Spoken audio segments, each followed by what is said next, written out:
Kita awali dengan informasi pertama.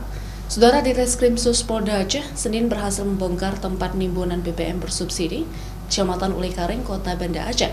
Sebanyak 600 liter minyak dan puluhan tabung kosong diamankan. Di Reskrimsus Polda Aceh berhasil mengungkap tempat penimbunan minyak di kawasan Ulekaring, Kota Banda Aceh. Sebanyak 600 liter minyak berhasil diamankan dan puluhan tempat kosong juga diamankan di lokasi.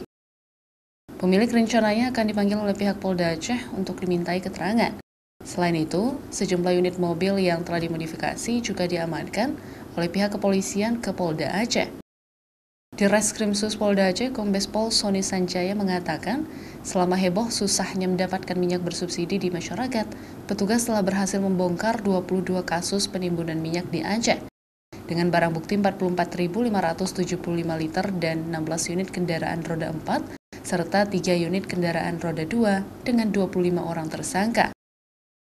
Sekarang akhir-akhir ini dengan adanya berita antrian yang mengular di beberapa SPBU, maka kemudian kami serempak melakukan penindakan pada seluruh jajaran. Seperti tadi saya informasikan, dalam waktu 2 minggu ini sudah 21 kasus.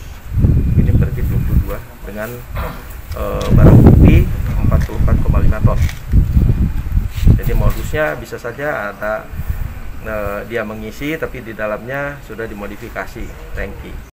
Siapapun pemiliknya akan ditindak sesuai dengan aturan yang berlaku.